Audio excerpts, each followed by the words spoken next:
Hello, everybody, and welcome to Taking Control, the ADHD podcast on rashpixel.fm. I'm Pete Wright, and right over there is Nikki Kinzer. Hello! The delightful Nikki Kinzer. Aw, that's nice. Yeah, don't you feel like sometimes when we do this show, we need the movie guy to introduce? Yes. Both of us? Movie guy / You thought you knew her. Casey Kasem. From her organizing podcast. Wait till you'll hear her talk about ADHD. Oh, boy. That's almost kind of creepy. How you doing, Nikki Kinzer? I'm doing great. How are you? I'm feeling good. We're in the heat of November. And I mean heat, not temperature, but pace. My goodness, November is a crazy month. I know. It's just crazy bananas to me that it's the end of the year already. I know. We just did taxes. Mm-hmm. It's almost tax season again. Yeah. That's how I mark my year. Really? It's tax season? Is tax season? Yes. And so that's very frustrating. But it is NaNoWriMo. That's right. You know, I think I talked to you. I'm writing a novel. Awesome. That's hard. That's hard to do with ADHD. And you're doing it every day? You're writing it a little bit every day? A little bit every day. Well, a little bit. 2,000 words. Wow, that's more than a little bit. Yeah, I mean, it's right about 8 pages, and so I have to do all the things. You know, I have to do all the things. I put the headphones on. Oh my goodness, I found a playlist called Pure Focus on Apple Music, and I'm sure there's a similar podcast on, Spotify. If you're a Spotify subscriber, I'm an Apple Music subscriber. I love it. This Pure Focus playlist. It is all like instrumental music, this fantastic music that I just love, and it's like 7 hours long. It just goes, this background music, and that's the kind of music that I need in my head when I'm trying to really focus and work on something that doesn't involve other people's voices. Is I need to put my headphones on and I just need to zone into something else, and that keeps me going. It lets me get exactly where I need to go. So I love this. Wow, do I ever. Well, you'll have to put that in the show notes. I will. I will put a link to, if you're an Apple Music subscriber, jump on this Pure Focus playlist. It's great. So yeah, I try to go to different places every day. I try to shake up the external stimuli. Always have the headphones on.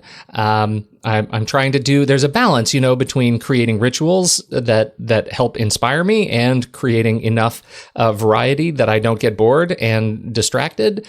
And that's a really fine line to walk. I'm not quite there yet in terms of absolute productivity. I'm ahead of my word goal overall, but it's been hard.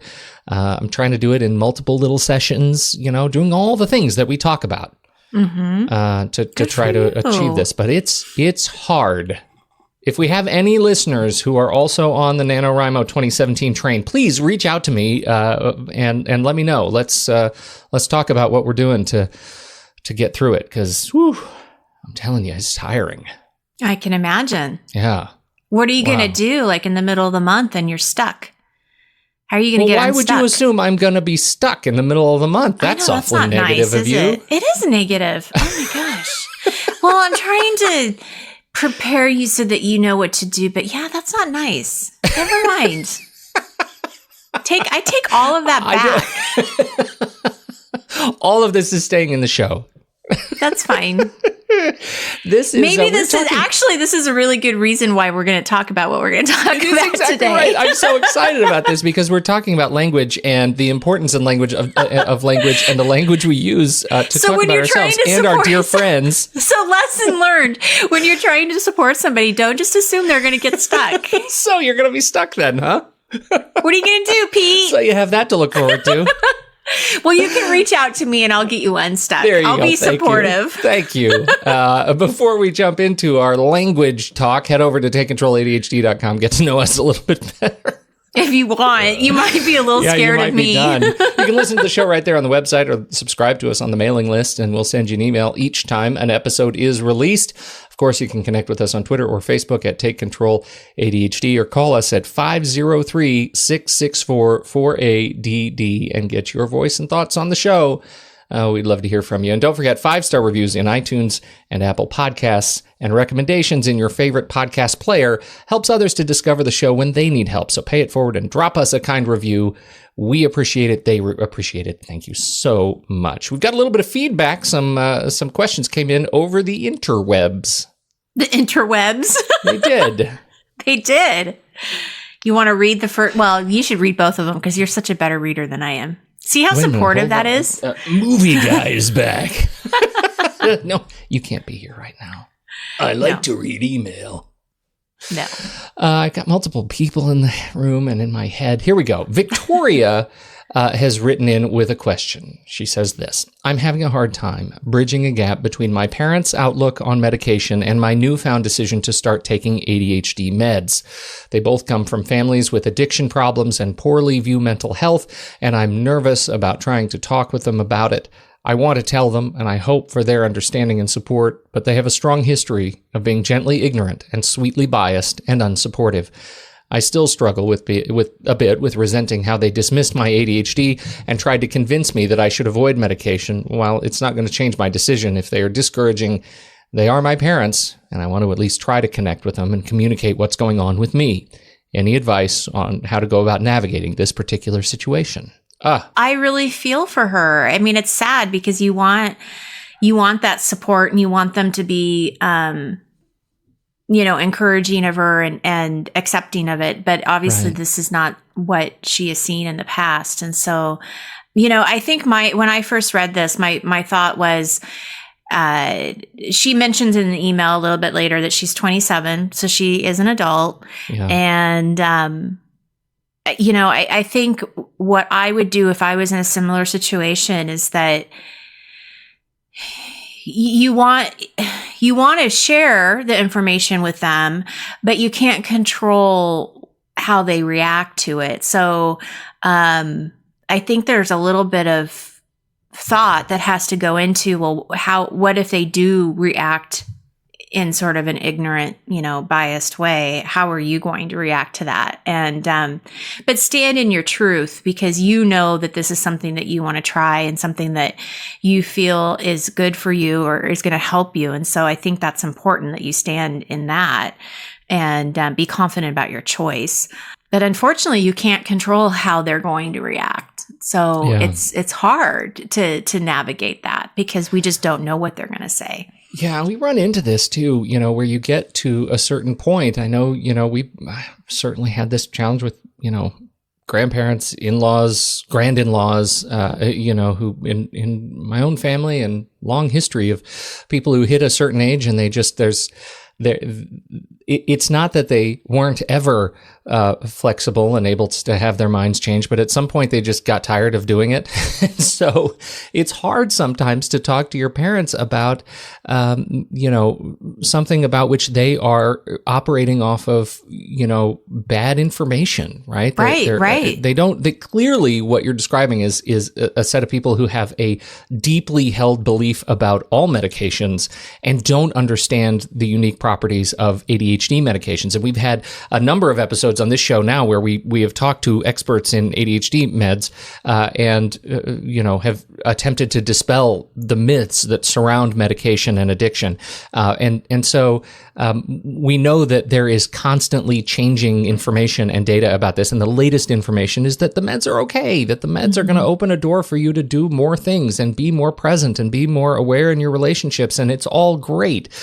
And there may be a point that your parents are willing to sort of open their minds and hearts to learning about the differences of ADHD meds and current ADHD meds. And that may be a day to really look forward to and celebrate. But, at some point you get to step away from your parents and you get to make your own decisions, and hopefully you have resources and other peers in your social group who can help care for you and give you the kind of support that you're not going to get from your parents if they're unwilling to change their mind and understand kind of what you're going through. Because parents, just because they're parents, doesn't mean they're not human too, right? I mean, and it doesn't mean they're right. It doesn't mean that, right? Because they're as human as anybody else. Just because you have this parental relationship with them is it has nothing to do with their ability to understand or comprehend the world any differently than somebody you don't know or have never met on the street, right? They're just humans, and so they're dealing with their own struggles. You can't assume that they're going to be the people who support you all the time, every time. it may be you have to find that support from somebody else. Yeah. This is an incredibly difficult situation. I certainly understand that, especially if you have otherwise a long and loving relationship with your parents, but I just love the gently ignorant and sweetly biased line. That is a great way to put it. And I think it really, you find a way to honor the relationship you have and honor the challenges that you are trying to find a solution for in your own life. That's it. Right. Thank you for writing, Victoria. And yes, thank you. And we didn't best read of luck. the very long note of kindness and generous compliments for this show. Victoria, seriously, we read this together. It's just wonderful that you shared your thoughts with us via email. Thank you so much for doing that, and thank you for listening. Okay, we've got one that I think is going to bring out the organizing Nikki. Oh, I'm excited. You think? For this. Oh dear. Yeah, Teresa bring it has on. written in. Yeah, she's written in with the following. I have a laundry monster of clothes that has hung over my head for about a year now. Clothes that fit, they don't fit, summer, winter clothes. How do I slay this monster? If I run out of clothes, I just buy more. Help. Help. Well, Teresa and anybody else out there that's having a closet overflowing of clothes, the first thing you got to do is you got to sort and purge. Get the clothes that don't fit you, get the clothes that you don't like. Or you just forgot that you even bought them, and then you're looking at them thinking, why did I buy this? Oh, it's because it was on sale for $9.99, and now I think it's ugly. So that's right. Right? The women out there are shaking their heads like, yeah, I know what she's talking about. So definitely you gotta take some time. It doesn't have to be a long time, right? We've talked about this before. It doesn't have to be a whole weekend that you devote to this, but take 30 minutes, an hour just to go through your clothes. And the first thing to do is make those easy decisions and get rid of the stuff that you don't want and don't like. And all of a sudden you're going to find, probably a couple bagfuls of clothes that are being donated, and you're going to all of a sudden have more space and you're going to have more clarity because not everything's going to be mixed in with each other. I do highly suggest that you do this before you go and buy more clothes. So that's sort of like don't buy the containers before you sort. Don't buy more clothes until you know what you need and really go through that step. So try stuff on. If you don't like it, put it in the donation. If you haven't worn it in a year, I know that that's a standard rule, but it's a good one. You probably aren't going to wear it again. So let it go and just really try to eliminate as much as you can. I promise you it will make things much, much easier for you in the mornings if you have less. And remember that we do wear, 20% of our clothes 80% of the time. So all of those other clothes that we're not wearing, we are, we're masters of habit, right? We tend to wear uniforms, and anything that you're not wearing on a regular basis, if you are going to keep it, make sure that it's not front and center in your closet. Make sure that it's put away more in inconvenient spots, and the areas that you have easier access to is where you want to put that 20% that you wear all the time. There you go. That. Yeah, boy, that just comes out of nowhere, organizing Nikki. I know, right? She just takes the reins, and then it's I just spew information. Slay the laundry monster. Get rid of it, Teresa. That's We're right. We're supporting you. We're in it with you. We're in your closet right now. And I'm not going to ask you, what are you going to do halfway when you get stuck? No. Wait, you just did it, Nikki. You just did it. No, because she's not. She's going to keep going until she's done. That's right. I know. That's right. You know. I've learned from my mistakes. We need to talk a little bit about Patreon, can we? Yes. We sure hope to educate you guys a little bit more about what Patreon is, what you can get out of it, and why we're doing it. It is at patreon.com/theADHDpodcast. Patreon.com/theADHDpodcast. If you visit the Patreon account for this show, you have an opportunity to, well, frankly, give us money. And that is a way to support this show. For 7 years, we have given this show away for free. We plan every week. We work hard to give content that we feel like is going to benefit our community and continue to grow the community and support those who are struggling with ADHD. And our hope is that if you appreciate what we have given to the community for the last 7 years, that you will in turn share a little bit with us through our Patreon account. For as little as $1 a month, $5 a month gets you into our soon to be launched Facebook private group, where we're hoping to really build a vibrant community of those seeking support from one another too. Shared listeners who have a shared interest in this show and learning more about their ADHD. We want to create this place where we can all be a part of the journey together. So what we have heard is that there are some folks who may not understand kind of what Patreon is, and so I hope to just continue to explain it a little bit each week, until we have kind of a good sense of what Patreon is, what it can do, and how it's supporting this show. It is just a tool like public radio. If you're ever listening to your favorite NPR show, once every 6 months they go for a week and they'll do a pledge drive. Where they ask you to just send in some money if you like what you're getting for free. And that's what we're doing. Patreon is a way to support the show just like public radio. And except for, it's up and running all year long. You can join anytime. So what do you think, Nikki? What do you think about Patreon? Well, I think it allows us to do more with what we want to do with the show and with the listeners in the community. And one of the things that I'm really excited about is the Facebook community and really getting this built up so that people can talk about the show that week. We can talk about past shows. Like you can say, hey, did you guys listen to episode 201, whatever, and really have that dialogue. And Pete and I want to jump in. We're going to answer questions. We're going to join in with you with these conversations and do some Facebook Lives and really want to engage with you, where it's just not me and Pete talking and we're hoping you're listening. But it's hard to do that. We can't do that without having some kind of income coming in, because it does take a lot of time, and it always when you it kind of feels weird to ask, right? Yeah. And I'm just being honest with that, because I know podcasts are free. But it is also something that we want to grow. We want to give you more, and my time is limited, and Pete's time is limited, and we want to make this happen. And this is the way to make it happen. So. You're absolutely right. It is really hard to ask, mostly because we love podcasting. Like we do it because we love doing it. Right? Yeah. It's not the podcast. And if you don't give, that's totally okay. We're not not going anywhere. Make smart financial decisions first. But but we certainly appreciate you considering being a part of the Patreon community, and we'll continue to figure out ways to grow as it grows. So that's it. That is our Patreon break for the day. Let's talk about language. Now, I think I said something about binary language a long time ago, and I think that threw some folks for a loop.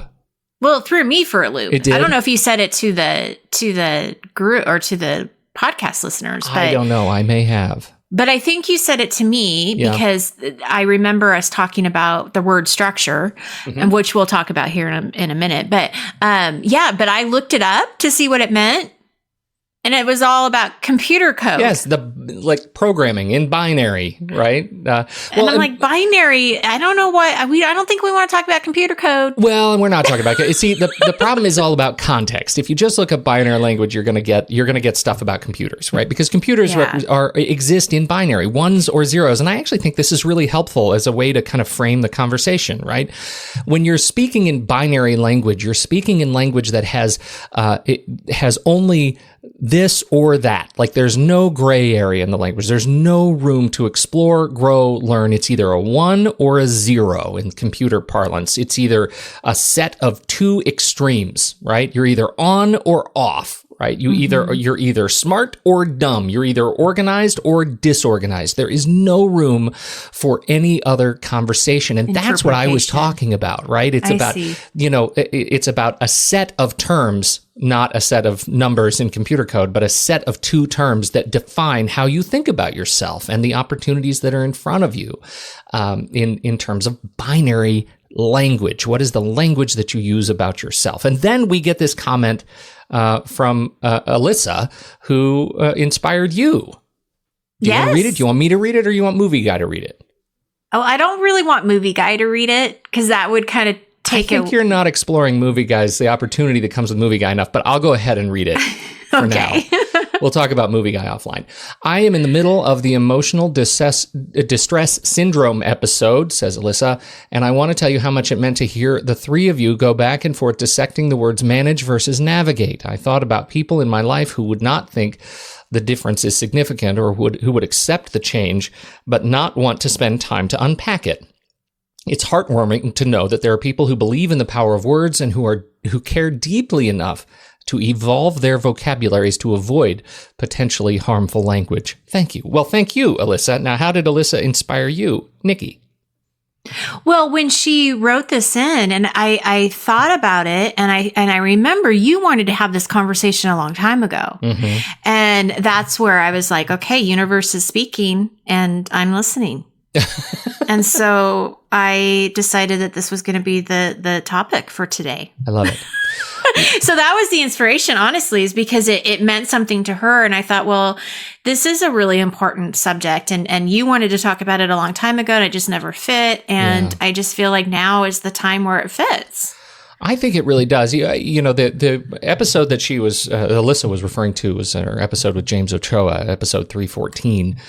So you can go back and find it. And it's worth listening to because, you know, figuring out just the difference between managing and navigating is an important one. And it changes the way you think about kind of the way you relate with the world. I know it has for me. And I've only been thinking about this kind of change for the last several months. But it really does make a difference. Do you notice? Oh, yes, definitely. Well, and I think that there's a couple of examples actually that I have for you that are real examples where it's been very noticeable. And well, first of all, what she talked about with the manage versus navigate. But originally when you and I were talking about this, it came from the word structure. And structure is a word that I use all the time, just like what I was saying when we were talking about managing. It's like I always say manage ADHD. And so there are things that you have to kind of retrain yourself, right? To look at them differently, because the definition of what that may mean to someone is different than what you're looking at it as. And the word structure came up in a coaching group where we were talking about how to get things done, and we were trying to figure out how to look at your to-do list and prioritize it, and how do you match it into your calendar, and how do you actually follow through, right? All of these things that can kind of happen. And the word structure came up, and one of the people in the coaching group was just really against that word and very adamant that she felt like structure meant she was in a cage and she can't get out. It's just terrifying. The word is terrifying. It's a trigger word. Right. It's a trigger word, which is, exactly. And so that was something that was very unsettling to her, and very adamant that was not something that she wanted. And so together as a group, we kind of figured out, okay, what is it that we want here? What's the goal that we're trying to get? And how do you picture that? And what is a different way of explaining it? So maybe structure isn't the right way to explain it, but her main goal was still to get her stuff done. And so how do we get her stuff done? Or how do we get her to do these things? And so we played around with different words, and we played around with different ways to describe it. One word was systems, which I know, again, is a trigger word for many people. We also talked about scaffolding, and how the scaffolding routines and habits were helping her move up the ladder, get to the final goal. And that was something that actually she felt better about. Now, I have something else to share with you, and it just dawned on me. During the ADHD expo that I was a part of last month, there was a gal, and I don't remember who it is, and I'm so sorry, but it was a coach, and she explained, instead of using the word structure, to actually visualize, you know, those movie ropes that you see at like when you go to the ropes. movies. Yeah, like the velvet ropes. That when you're starting a new habit or a new routine, think of it as like you're in line and you have the ability to kind of move the velvet rope when you need to. So it's there to kind of keep you on task, right? It's there to kind of keep you in line. But if you need to turn right, you can unclip the thing and still turn it and move it. Yeah, right. And you can, right? if you know you really want to, you can just blow right through it. You know you can just walk through it and take the rope with you. But it's a guide. But it's a guide, and it's a nicer way than being in a cage. Yes. It's a reminder too, right? It's just a reminder. It's just a prod that says, hey, this is a thing. Yes. This is a limit. Yes. So it is. It's just, it's having these trigger words and these things that are, you know, they mean different things to different people. And, you know, when we were talking about organizing comes very natural to me, right? I can talk about it all day. But one of the words that I don't like in the organizing world, and I don't use a lot, I'm not going to say that I never use it, because I'm sure somebody will be able to play back sometime when I used it.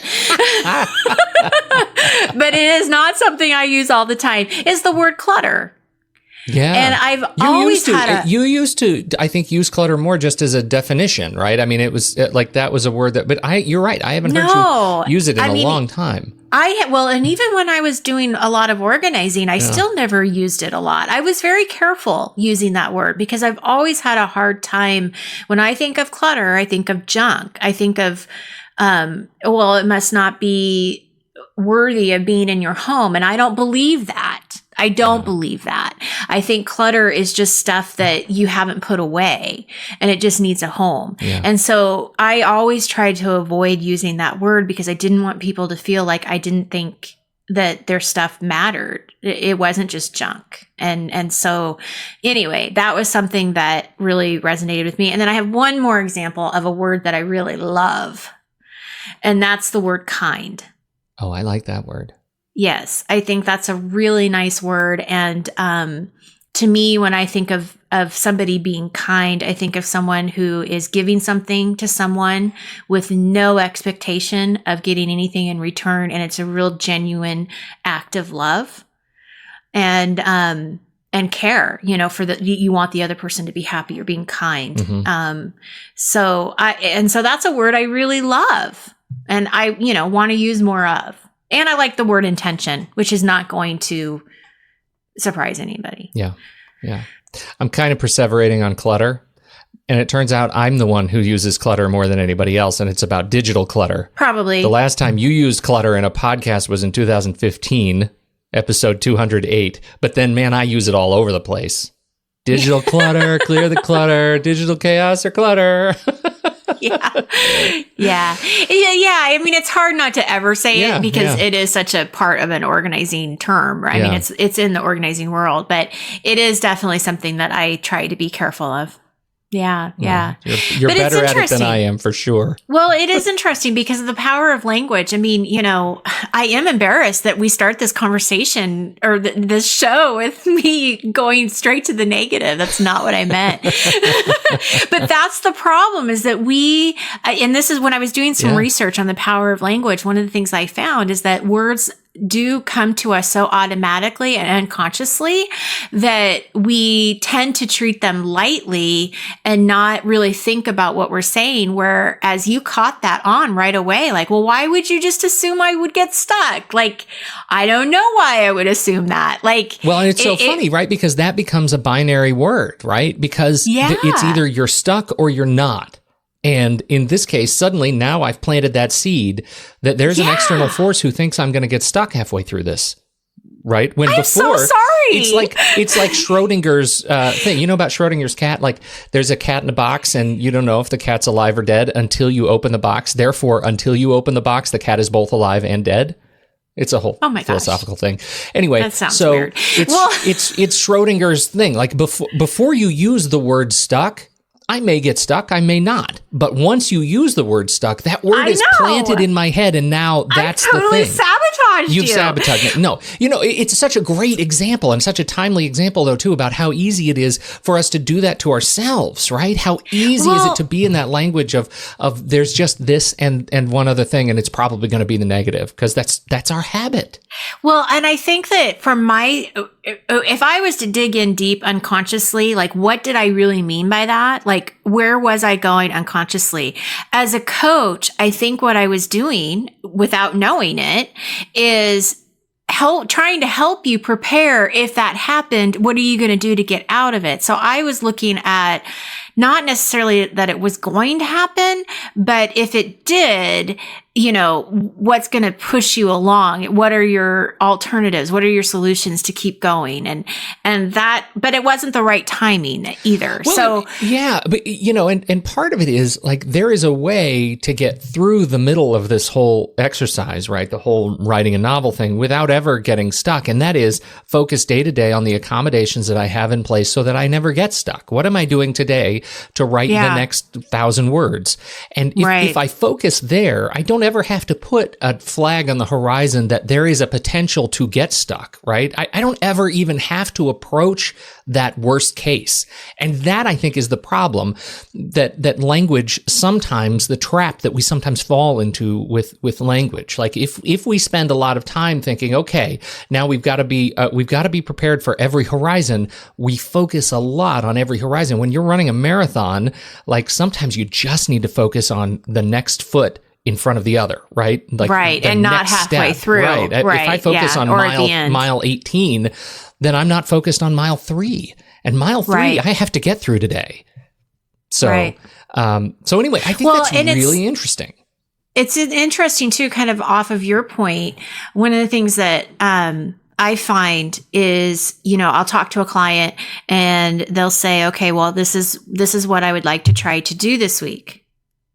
And it's interesting when you use the word try, because if you use the word try, it's almost giving you the excuse or a way to not get it done, because it's always a way out. That's one I keep in my back pocket too. It's a terrible habit. It's a terrible habit. It is, because we think, well, what if we get busy? What if there's an emergency? I mean, there's all these what ifs, but when you say, I will try to do this today, I will try to do this. It's almost like you said, now you're opening that door to have something happen. Just like when I said, what are you going to do if you get stuck? I've opened that door for you to get stuck. This is the same thing, right? I mean, if I'm trying to do something, then I'm opening the door to not let it happen. And it's a very non-committal way to say something to someone. Yeah. I mean, because you're almost kind of telling them it's not going to happen. Right. Right. Right. It totally is. I'll try to make it out to coffee with you. Yeah. You know what I mean? And that sounds very different than when you say, I'm going to meet with you at, I'm going to meet you at 2:00 this afternoon, or this will be done today. This will be done this week. There used to be a fallback word too, that I think is losing meaning. It's I'm planning to meet you, I'm planning to get it done. Well, let's plan for that. Yeah. Now plan is kind of falling into the same trap as try, right? Because plans change. Gosh, I was planning on it, but now I'm planning on something else. Right? That brings me up to a situation, and I can't remember if I shared this already on the show or not, so I apologize if this is a repeat story, but I recently had a girlfriend of mine who we do breakfast. Did I already say this? I know not of your breakfast plans. You don't know my breakfast buddy? No. Okay. Well, I have this particular friend who that's just what we do. We go and have breakfast. That's our thing.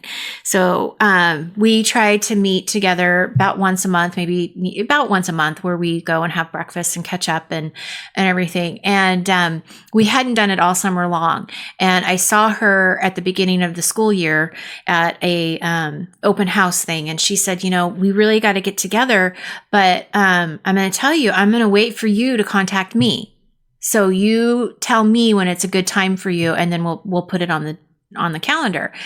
And I got to tell you, like, I came home that night and I was like, whoa, I need to contact her. Like, I need to not just plan it.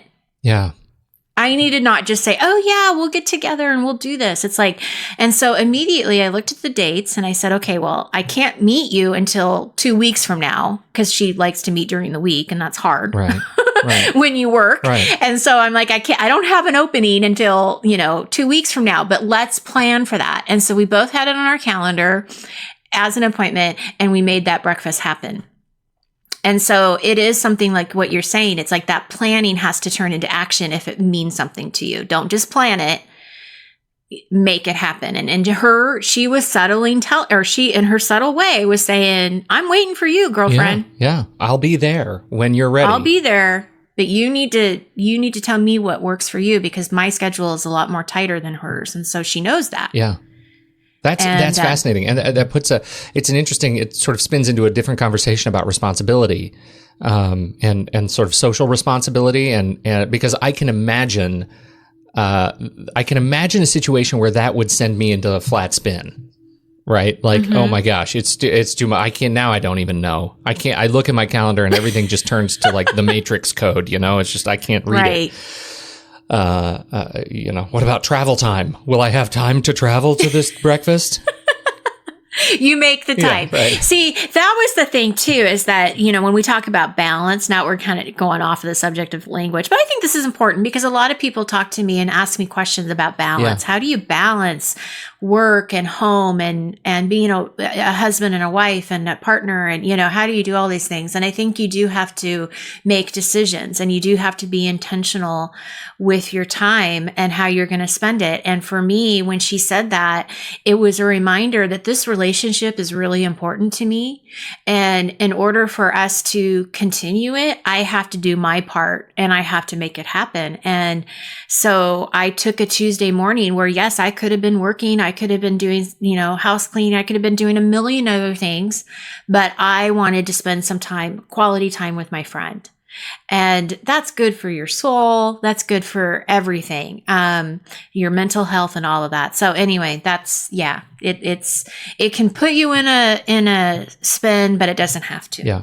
That's good stuff. Let's jump back into the language because you found some really great resources here on sort of insights on how to transform our language. I did. I found a couple of articles that you'll put links because you're the one that does that. I do LinkedIn, right? Yeah, from time to time.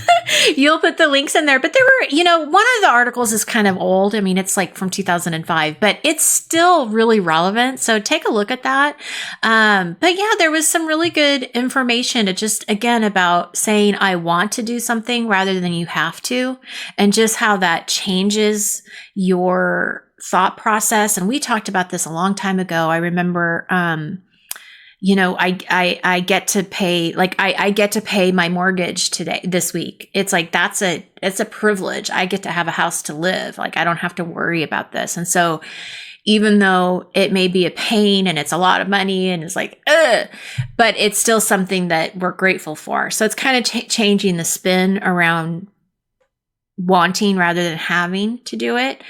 This article was the power of language patterns. So when we hear something negative, this kind of goes back to what we were talking about before. These words get seared in our minds, and these words then turn into life-defining stories, which is what we call limiting beliefs. So this is an example of how this story became someone's reality. So she was told that she was not fat, that she was just big boned.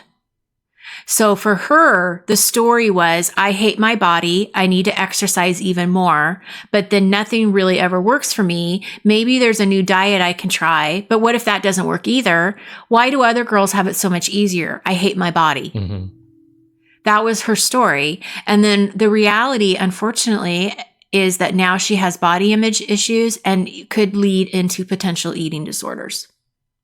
Just from somebody saying she's not fat, she's big boned.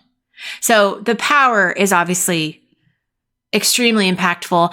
And I am talking to an audience that gets this probably more than anybody. Yeah, I can't. It's the whole. I can't live by a schedule. Right. I don't know how to use these tools. Like I'm overwhelmed by signal to noise. I'm like all of these things. And what I love about this framework, right, turning the words into stories works really well because you're playing the words out to an example that applies directly to you, right? In this case, what are you going to do when you get stuck? Well, now that means, okay, I'm going to get stuck halfway through. That means I'll probably have about 20,000 words of an unfinished story. That means I'm not going to be able to move forward. That means I'll have yet another unfinished story in front of me. That means I don't finish things. That means ADHD oh my is God, debilitating. I totally sabotaged you. But you know what I mean? No, that's how you play the story out, right? I know, but we need a different story. We do, but it's such a great example. That's why you have become a vessel for great examples of turning words. I feel terrible. No, let it go. Of turning these specific words into a story so that you know how to turn it off, so that you can turn it the other way, right? Yes. The words are, And you did that because you said, I'm not going to get stuck. I have all of these things in place that's not going to allow me to do that. Right, but I can only do that because I've been doing this for 14 years and I've only completed the project twice. Believe me, I know what it means to get stuck. Yeah. So that I'm not scared of it anymore, right? I'm not scared of that because I know what happens on the other side of it. You don't finish, you feel terrible, but somehow you muster through another year to try again and this time make some changes. And that's where I am. And changing the story. And so that's what you have to do is sometimes I think you have to feel that language just enough. You have to say that language just enough so that you know what the other words are to use, right? The words that actually make you, that change your emotional connection to those words. And it's very practical. Use a thesaurus for crying out loud. Find some antonyms to the words that are negative and impacting your life. Like there's a practical approach to this. You can change the way you think about words by learning some new words. Yeah, right. And see how they feel when you're using them. Talk about this should detox. I know, right? Yeah, this is so interesting. So in the second article, and it's called Power of Language Words or something like that. You'll know, you'll put it on there in the show notes. But there's this exercise that you can do about should. It's a should detox. And we've talked about should before, and should is not a great word, right? Because basically what we're trying to do is we're trying to meet somebody else's expectations, or we're stressed or guilt. There's a lot of guilt about what we're not doing. So real quick, and you'll get more information in the show notes, but there's this detox that you can do where you can pick something simple that you would like to do more in your life. And so the example they use is meditating. And so you start off with, I should meditate more. Well, I've said that before. And then they say, okay, I should meditate more. Pause and observe. How does it feel for you to say that? Well, what it makes me feel like is that, yeah, I should do it, but I'm not doing it and I suck. Right? I mean, that's what it feels like. Like I'm bad. I'm just not making it happen. So then step 2 is to replace the should with a could. So now you're saying, I could meditate more. Right. And most people raise their eyebrows and nod their head a little with the could sentence. Like, yeah, I could do that. That feels a little bit more not so sucky. Right. It is less sucky on the sucky scale. It's less sucky to say that I could. Mm-hmm. And then step 3 is to replace could with can. I can meditate more. And this usually... the empowerment of time, of presence. Empowerment of time and making that decision, and energy comes up, right? All of that comes up. So I can meditate more, and I can, Pete, right? I can. Hallelujah. There's no doubt, right? I like meditating. And then that's step 4 is going into can with excited too. Mm-hmm. So I'm excited to meditate more. Yeah. Because now there's a future state where, there's a future state where it's one of opportunity, not regret and shame. Opportunity and benefits. Yeah. And I'm really excited to do this. Yeah. And then finally we add a because on the end of the sentence for reasons and that extra kind of motivational boost, that taps into the power of language. And so this example says, I'm excited to meditate more because when I do, I am much more relaxed and focused. Oh, I like that one the best. Now, for me, I would say I'm excited to meditate more because I'm more calm and centered. That's how I would answer that. Mm-hmm.